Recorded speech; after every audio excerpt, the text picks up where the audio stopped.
proving your source is Malaysian enough to get a tax discount is a nightmare. Imagine thousands of containers arriving and everything relies on physical clipboard, rubber stamps and human typing data manually. But a typo on a piece of paper can stop a ringgit cargo ship?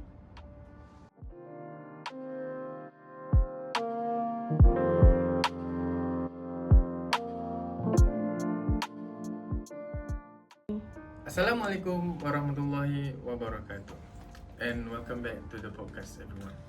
For those of you tuning in for the first time, let me give you a quick idea of what we are doing here. This channel isn't just about a dry business news. We are here to educate the public on how economics, politics, society, and everyday life actually connect. We take heavy topics, strip away the jargon, and have the honest conversation over coffee.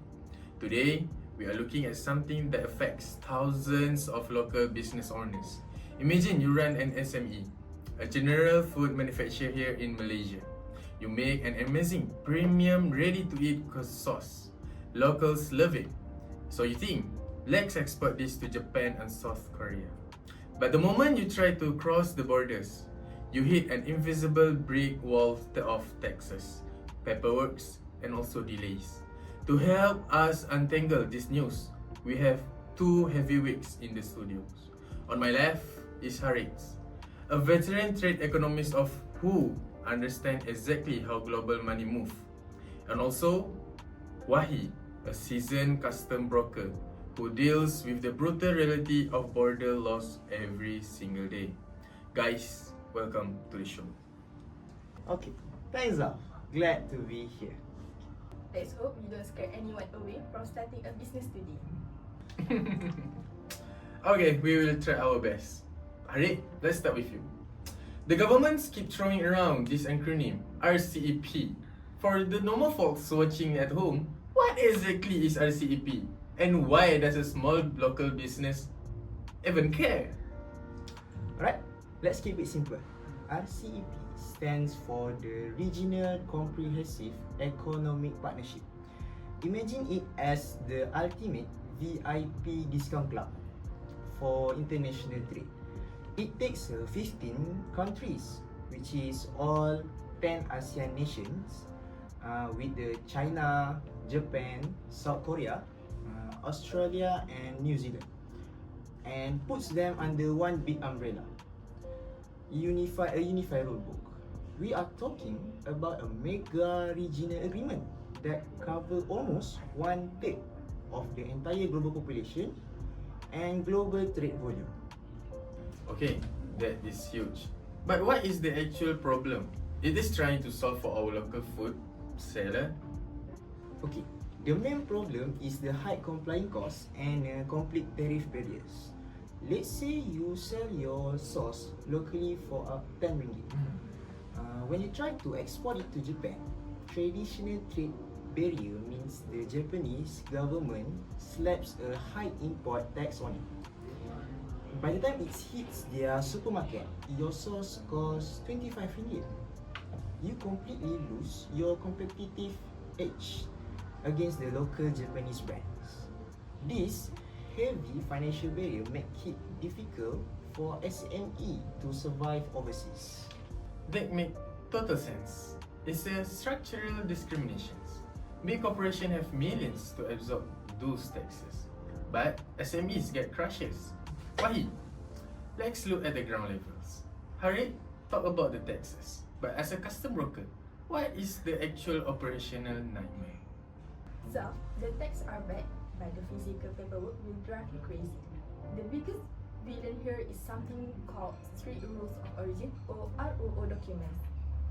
Rules of origin? What does that mean for the normal guys on the streets? It means foreign custom want to know exactly where your ingredients come from. Let's say you want to keep coleslaw. You buy your raw spices from India. You buy your empty glass jars from China, and you cook and bottle the sauce here in Selangor. Under the old fragmented trade agreements, when your sauce arrives in Japan, custom looks at it and says, wait, the glass is Chinese, the spice is Indian. Is it really a Malaysian product? proving your source is Malaysian enough to get the tax discount is a nightmare.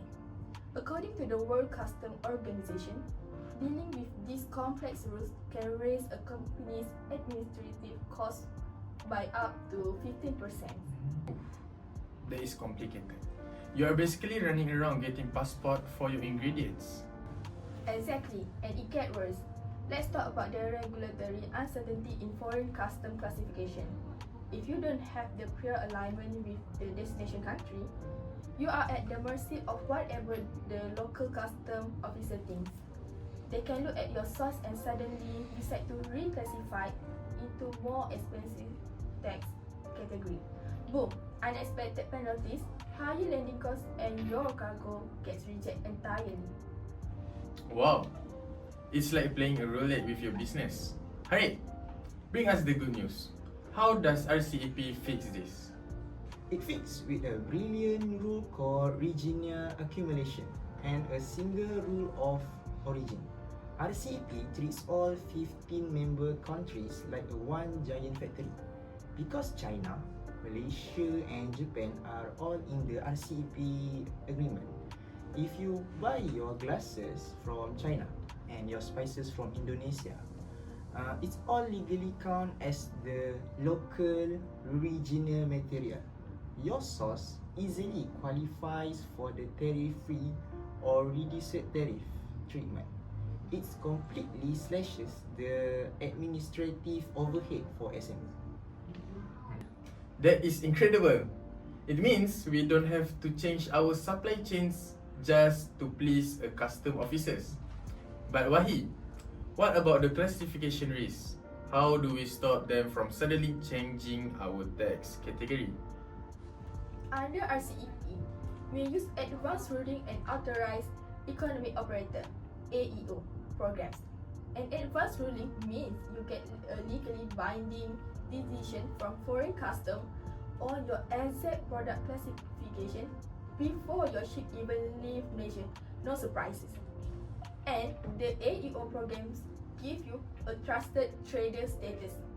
If your business proves it has a good record keeping, you get a VIP green lane, free physical inspection, and faster processing. So, the law are fixed, the taxes are handled. But what happens when the actual physical ships hits the ports? We are going to take a quick break. When we come back, we are bringing in our physical shipping and tech experts to talk about the nightmare of the cargo rotting all at the docks. Stay with us.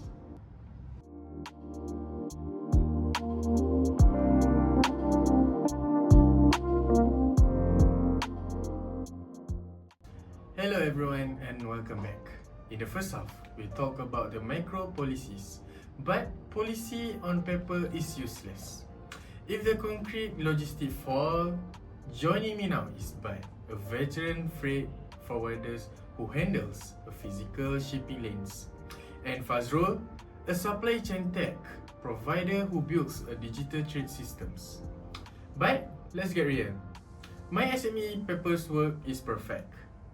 Why am I still losing sleep over my cargo? Because Zaf, paper doesn't spoil, but food does. The reality of freight forwarding is defined by border inefficiency and cargo dwell times. Food products are semi-perishables. They had temperature change and they had seating stills. When you have poor coordinations between border agency, your container end up strapped at custom checkpoint for days. And in the food business, time is literally money. Exactly. Extended delays introduce a massive physical risk of cargo spoilage. It reduces your shelf life. Plus, the shipping lines charge your demurrage and detention D&D fees for holding onto their containers too long. It eats your corporate profitability alive. FAZRUL, from a tech point of view, why are we still having these delays? Because the global supply chain is still addicted to physical paper. Imagine thousands of containers arriving and everything relies on physical clipboard rubber stamps, and human typing data manually. If there is one typo on a form and it's missing physical signature, the system stops. Human processing error are the biggest cause of administrative hurdle and long border stays. That is ridiculous. We have smartphones that can translate language in real time, but a typo on a piece of paper can stop ₱1,000,000 cargo ship? Welcome to international trade. Okay, but how does the RCEP actually save my cargo? RCEP has a golden rule for food exporter, the Chapter 4/6-hour release rule. It mandates that custom authorities must use advanced management protocols to clear and release express consignments and perishable goods within 6-hour arrivals. Wait, 6 hours? From the moment it hits the port? Whenever possible, yes. For freight forwarders, this is revolutionary. It allows us to shift from reactive congestion management to proactive synchronizations. We don't have to pay for expensive buffer warehouse anymore. We can transition to a just-in-time delivery model. Tighter shipping schedules, zero-point storage fees, and predictable transit times. That sounds like a magic. So, FAZRUL, how do they physically clear a container in 6 hours? They do it by forcing the digitalization of trade. We shift away from physical paper to electronic certificate of origin, which is ECOS. This means your proof of origin data is generated and transmitted across border instantly. But it goes further. We link those ECOS into a national single window, NSW. This is an electronic gateway where an SME submits all their documentation just once. So, I don't have to log into 5 different government websites?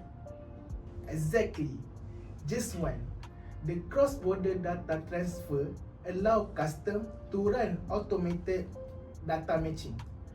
No human errors. Plus, we use pre-arrival processing.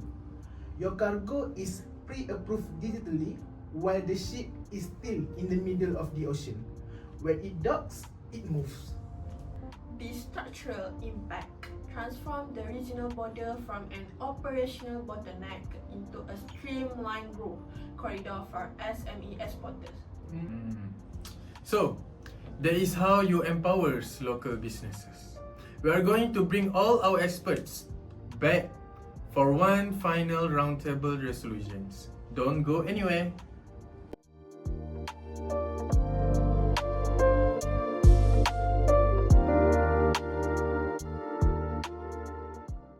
Alright, we are back for our final segments. We have covered everything from the macro policies of RCEP to the physical realities of freight forwardings.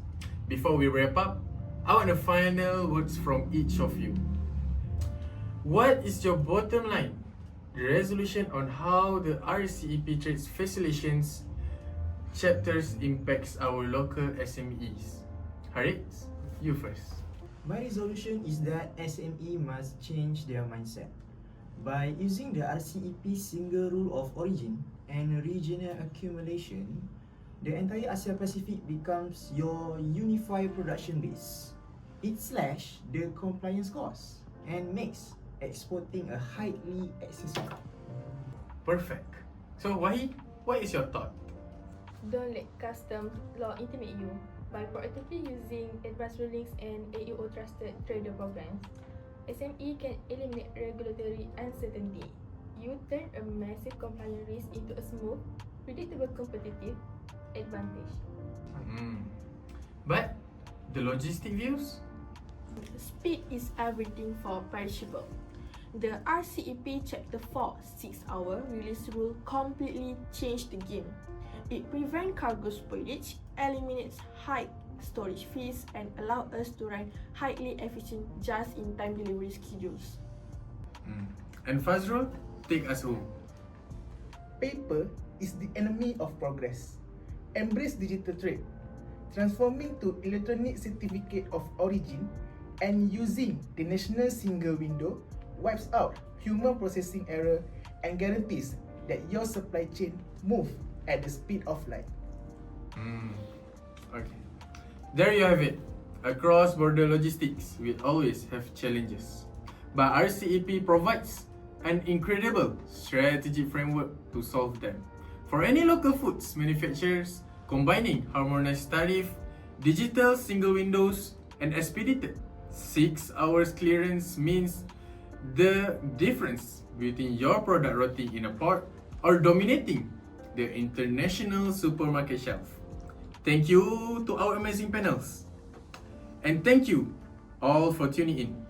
Stay sharp, and we will see you in the next episodes. Bye bye.